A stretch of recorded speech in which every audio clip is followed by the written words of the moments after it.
ಎಲ್ಲವೂ ಶಕ್ತಿಯೇ. ಬಾ ಬಾ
ಅಷ್ಟಾಯುಧವನ್ನು ಧರಿಸಿ ಕೇಸರಿಯನ್ನೇರಿ ಅಂಗಾಂಗ ಶೃಂಗಾರ ಭೂಷಿತಳಾಗಿ ಮುತ್ತಿನ ಕಿಟಧಾರಣಿಯಾಗಿ ಮುಖದಲ್ಲಿ ದೈವಿ ಕಳೆಯನ್ನು ಬೀರುತ್ತೆ.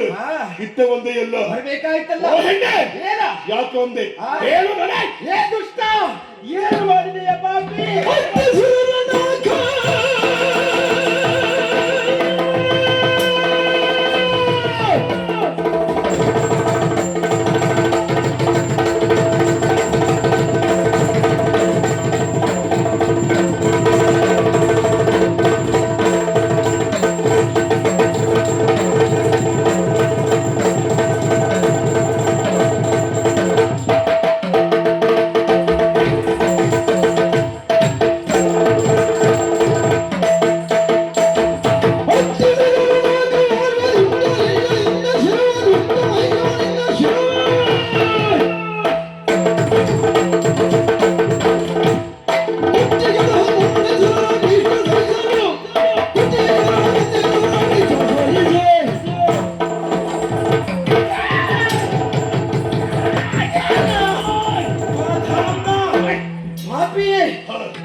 ನೀಚನೇ, ಅಧಮಾಧಮನೆ, ಏನ್ ಮಾಡಿದೆಯಾ? ನೀನೇನೇ ಮಾಡಿದ್ರು, ಹೇಗೆ ವರ್ತಿಸಿದ್ರು, ನೀನನ್ನು ನೋಡಿಕೊಂಡು ಎಲ್ಲವರು ಸುಮ್ಮನಿರಬೇಕೆ? ಅಂದ್ರೆ ನೀನು ಭಾವಿಸಿದ್ದು ನಾನೊಬ್ಬ ಅಜೇಯ, ತಾನು ಸ್ವತಂತ್ರ ಎನ್ನುವ ಹಾಗೆ ಭಾವಿಸಿದೆ. ಅದು ನೀನು ಭ್ರಮಾಲೋಕದಲ್ಲಿ ಇದ್ದು ವಿಚಾರವನ್ನು ಮಾಡ್ತಾ ಇದ್ದೀಯಾ? ಏಯ್, ಈಗಾಗಲೇ ಸುರರನ್ನು ಅಡ್ಡಿದೆಯಾ? ನಾಲ್ಕಲೋಕವನ್ನು ವಶಪಡಿಸಿಕೊಂಡೆಯಾ? ಗೋ ಬ್ರಾಹ್ಮಣರಿಗೆ ಹಿಂಸೆಯನ್ನು ಕೊಟ್ಟೆಯಾ? ಮಾಡುತ್ತಿರುವಂತಹ ದುಷ್ಕೃತ್ಯವನ್ನು ಖಂಡಿಸುವುದಕ್ಕೋಸ್ಕರವಾಗಿ ಈ ರೂಪದಿಂದ ಬರಬೇಕಾಯಿತು. ಅವಿವೇಕಿಯೇ, ಮಘವನಿಂದ ಪಡೆದಿರುವಂತಹ ನಾಟದ ಪದವಿ ಮರಳಿ ಸುರಪ್ಪನಿಗೆ ಒಪ್ಪಿಸಿದರೆ ಹಾಗೆ, ಇಲ್ಲವಾದ್ರೆ ನಾಳಿನ ಸೂರ್ಯೋದಯವೇ ಇಲ್ಲದೆ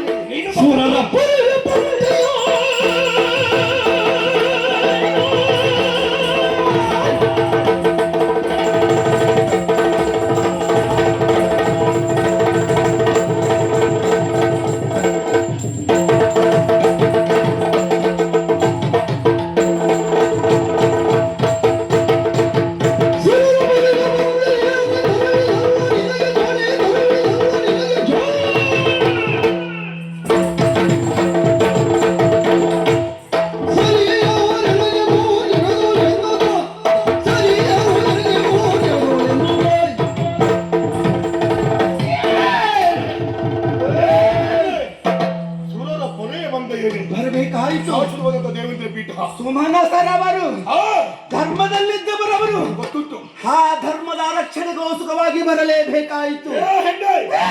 ಶಾಶ್ವತವಾದ ದೇವಪೀಠ, ಸ್ವರ್ಗಲೋಕದ ವೈಭವ, ಅದನ್ನು ಅಪೇಕ್ಷೆ ಪಟ್ಟದ್ದು ನಾನು. ಹೌದು, ಸೂರ್ಯಗೊಂಡೆಯ ದೇವರು ಧಾರುಗಳಿಸಿದೆ. ಆ ಶಾಶ್ವತವಾದ ಪೀಠವನ್ನು ಅಡಗಿದೆ. ಈ ಸ್ವರ್ಗದ ಅಧಿಪತಿ ಲಭ್ಯ ಆಗಬೇಕು ಅಂತಾದ್ರೆ ಪುಣ್ಯ ಬೇಕು. ಮತ್ತಿನ್ನೇನು ಪುಣ್ಯ ಮಾಡಿ ಪುಣ್ಯಾತ್ಮನೆಂದು ಭಾವಿಸಿದ್ದೇನೆ. ಹಾಗಾಗಿ ಇದು ಕೇವಲ ಶಕ್ತಿ ಅಲ್ಲ, ಯುಕ್ತಿ ಅಲ್ಲ. ಜಲದ ಪೀಠನ ವರಬಲ ಉಂಟಿರುವುದನ್ನು ಮರಿಬೇಡ. ಕೇವಲ ನಿನ್ನ ಶಕ್ತಿ ಅಲ್ಲ, ಬ್ರಹ್ಮನ ವರಬಲ ಯುಕ್ತಿಯಿಂದ ಬಳಸಬೇಕು ಎಂದು ಹಾಗೆ ನಿರ್ಣಯಕ್ಕೆ ಒಳಗಾದೆಯ.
ಭಕ್ತಿ ಮಾಡಿದೆ, ಶರದ ಪೀಠದಲ್ಲಿ ಒಲಿಸಿಕೊಂಡೆ, ಅಜೇಯನಾಗುವ ಹಾಗೆ ವರವನ್ನು ಪಡೆದೆಯಾ? ಹೌದು. ಬ್ರಹ್ಮ ಯಾರು? ನನಗೆ ಮಗ. ಬ್ರಹ್ಮನಿಗೆ ನಾನು ಅಮ್ಮ. ಹೋಗಿ ಮಗನಿಗೆ ಹೇಳು.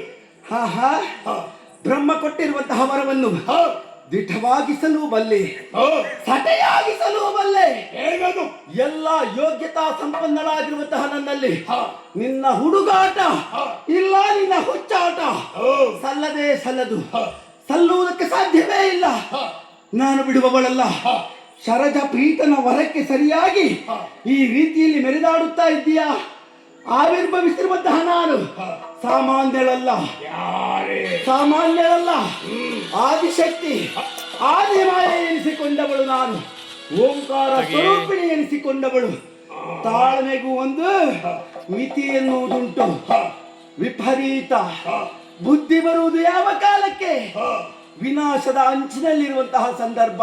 ನೀನು ತಿಳ್ಕೊಂಡಿರಬಹುದು. ಅಜ್ಞಾನ. ಏನ ನಿನ್ನನ್ನ ಬಂದ ಕ್ಷಣದಲ್ಲಿ ಕೊಂದೇ ಕಳಿತಿದ್ದೆ. ಸುಮ್ಮನೆ ನಿಂತೆ ಯಾಕೆ ಗೊತ್ತುಂಟಾ?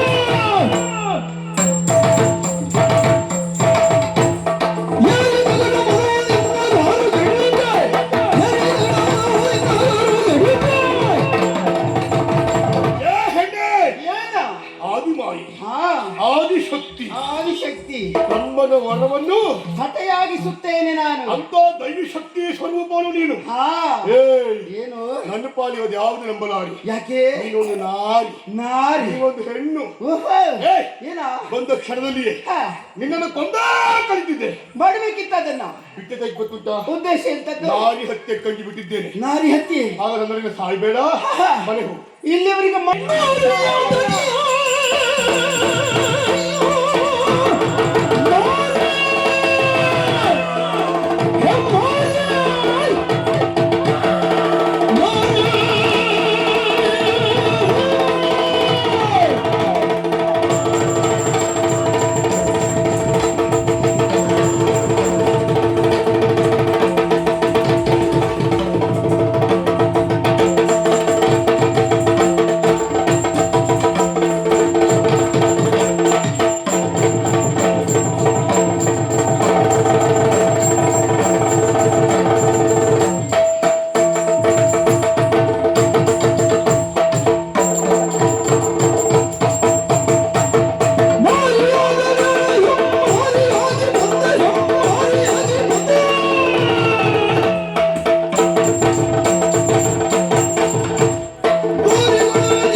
ನಾರಿಯನ್ನು ಹಾಗೆ ಭಾವಿಸಿದೆಯಾ?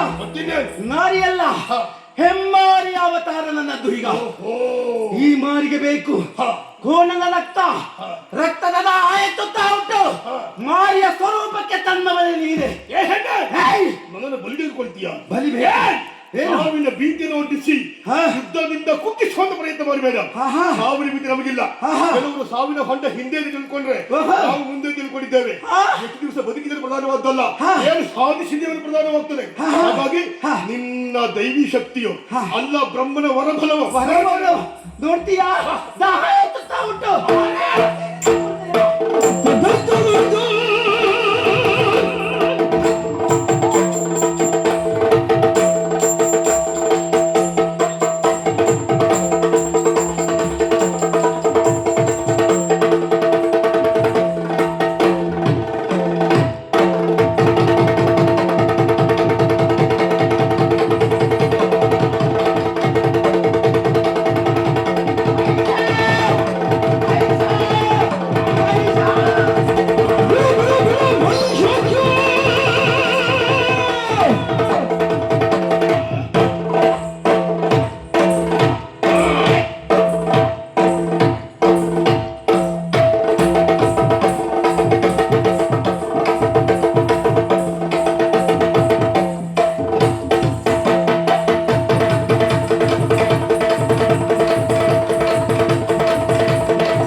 ಯದಂದಯ ಚರಣವನು ನೀಡಿರತ ಮುರಾರಿ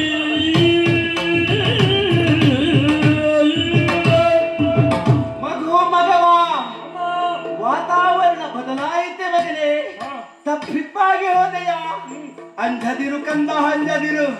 ದುಷ್ಟನ ಹನನವಾದಾಗ ಎಲ್ಲವರು ಪುಷ್ಪವೃಷ್ಟಿಯನ್ನು ಬೀರ್ತಾ ಇದ್ದಾರೆ.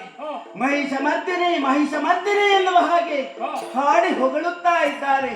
ಓ ಮಘವಾ, ದುಷ್ಟನಾಗಿರುವಂತಹ ಈ ಮಹಿಷಾಸುರನನ್ನು ತಡೆಯಲು ಔಷಧವಾಗಿ 10 ದಿನಗಳ ಪರ್ಯಂತರ ದೀರ್ಘವಾಗಿರುವಂತಹ ಉಗ್ರವಾಗಿರುವಂತಹ ಸ್ವರೂಪದಲ್ಲಿ ಹೋರಾಟವನ್ನು ಕೊಟ್ಟೆ. ಪ್ರಥಮದ ದಿನದಂದು ಶೈಲಪುತ್ರಿಯಾದೆ, 2ನೇ ದಿನದಂದು ಬ್ರಹ್ಮಚಾರಿಣಿಯಾದೆ, 3ನೇ ದಿನಕ್ಕೆ ಬೇಕಾಗಿ ಕೂಷ್ಮಾಂಡಿನಿಯಾದೆ, 4ನೆಯ ದಿನದಂದು ಚಂದ್ರಗಂಟಳಾದೆ, 5ನೇ ದಿನದಂದು ಸ್ಕಂಧ ಮಾತಳಾದೆ, 6ನೇ ದಿನದಂದು ಕಾರ್ತ್ಯಾಯಿನಿಯಾದೆ, 7ನೇ ದಿನದಂದು ಸಿದ್ಧಿದಾತ್ರಿಯಾದೆ, 8ನೇ ದಿನದಂದು ಮಹಾಗೌರಿಯ ಅನ್ನುವಂತಹ ಅಭಿನಾಮದಿಂದ ಹೋರಾಟವನ್ನು ಕೊಟ್ಟೆ. 9ನೇ ದಿನದಲ್ಲಿ ಉಗ್ರವಾಗಿರುವಂತಹ ಹೋರಾಟ, ಕಾಳರಾತ್ರಿ ಎನ್ನುವಂತಹ ಅಭಿನಾಮವನ್ನು ಇರಿಸಿಕೊಂಡು ಹಗಲು ಇರುಳು ಹೋರಾಟ ಮಾಡಿದೆ. 10ನೆಯ ದಿನದಲ್ಲಿ ವಿಜಯವೆನ್ನುವುದು ನನ್ನ ಪಾಲಿಗೆ ಪ್ರಾಪ್ತವಾಯಿತು. ಓ ಮಘವಾ, ಆಶ್ವಯುಜ ಮಾಸದಲ್ಲಿ ಬರುವಂತಹ ಶರನ್ನವರಾತ್ರಿ, ಇಂತಹ ನವರಾತ್ರಿಯ ದಿನದಂದು ಯಾರು ಅನ್ನ ಆಹಾರಗಳನ್ನು ತ್ಯಾಗ ಮಾಡಿ ಏಕಚಿತ್ತದಿಂದ ನನ್ನ ಧ್ಯಾನ ಮಾಡುವರು, ಅವರದ್ದಾಗಿರುವಂತಹ ಎಲ್ಲ ಕಾಮಿತಾರ್ಥವನ್ನು ಈಡೇರಿಸುವಂತಹ ಕಾಮಿತಾರ್ಥ ಪ್ರದಾಯಿನಿ ನಾನಾಗ್ಲಿಕ್ಕಿದ್ದೇನೆ. ಮಘವಾ, ಈಗಾಗಲೇ ಮಹಿಷನ ಅಟ್ಟುಳಿಗೆ ಬೆದರಿರುವಂತಹ ನೀನು ಮುಂದೇನು ಎನ್ನುವಂತಹ ಆತಂಕಕ್ಕೊಳಗಾದೆಯ ಮಗನೇ. ನಿಶ್ಚಿಂತನಾಗಿರು ಕಂದ. ಕಳರ ಉಪಟಳವಾಯಿತು ಅಂತಾದ್ರೆ ಮಗು, ಮೆರೆಯುವಂತಹ ತುಹಿನಾದ್ರಿಯ ತಪ್ಪಲು, ಅದುವೇ ಕದಂಬಾವನ. ಆ ಕದಂಬಾವನಕ್ಕೆ ಆಗಮಿಸುವುದರ ತನ್ಮೂಲಕವಾಗಿ ಏಕಚಿತ್ತದಿಂದ ಎಲ್ಲ ಆಸೆಗಳನ್ನು ದೂರ ಮಾಡಿ ನನ್ನ ಕುರಿತಾಗಿ ನೀನು ಭಜಿಸಿದ್ದೆ ಹೌದು ಅಂತಾದ್ರೆ ಥಟ್ಟನೆ ಮೈದೋರಿ ನಿಮ್ಮ ಕಷ್ಟವನ್ನ ಪರಿಹಾರ ಮಾಡ್ತೇನೆ.